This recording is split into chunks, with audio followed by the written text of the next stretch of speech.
puja amat cahaya kata dia tago hana leke baku mengawi HP lece materi lama lama pakat dia aku obat kolon dia aku ini di kemul putih cahaya kung mikau iji lele ko di duku cahaya ko anak-anak daw pidi di pakat yo anak anak kelakar dicatat di ngejuk gaji leceh materi iu demampo diulang Tuhan dalam mengali alhamdulillah ngani dia ngabi cita bete ko hantar lupa abak aku ngecai ngedoa ceh materi lagi nyota be malam ngalugo kalau lagi rohnya lagi ngawi bayang pakai cewa dan gigi udah mampu diulang bak aku ngecai yang udah pilih pakai gimana menyahan kuda mana jadi ngawi hayo lagi mula hayo kau tebak aku kau mau anak udah pilih yang kerja pak dia tengok budak ini hana lagi yang di dalam hari kalau nabi anak udah pilih ibu nongka di pagi yo bunga cerita materi tu baik bibi kali ini menuju kaca moto tu baik muda ikut ada jauh tu baik bibi kadang buat hago pupatai boleh kita mau budak tu baik bibi baca materi yang kau kuyublah mau berutang tu baik bibi aja materi tu baik budak ni bakro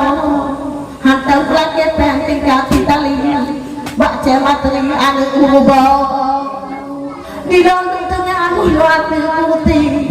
ica materi di kakak giga tiga di HP dan langgan arwah ini nyaku menangi dalam kemengano imita tebak di halaman ica materi di galak di kupa mudahan kok galak kok kamu gawa acak jawi laga anak di pakai pada kata dia tago tetapi kamu ambil kerja hari anu jagawi ke mama nuidang anu lampago mudahan kada ku cinta di sana teri odi bodi mengkila indo raga hantar lo dani ngejabat teri malanyo ngececet kali bae bobo pulang nalo anu dapidi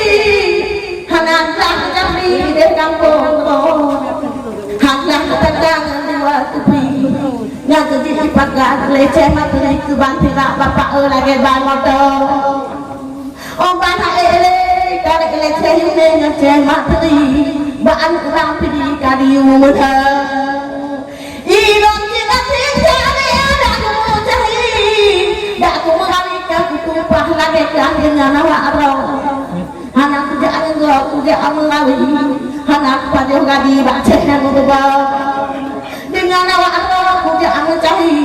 malam dan hari itu berubah benar bapak jangan pilih jangan pilih malam lebih pegah idom biasa aku cari jangan bayi lahir anak lina bayi aku dampi di malam udon bekanano bilon kan Muhammad mengali di dalam seni kalimat suci dek tanah tangga jarang sedih hanglah kejati kampung kujur kok unagan mengada-ngada kayak mengawi kalene bibi kemaafi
Delapan kendung Gerakan penuh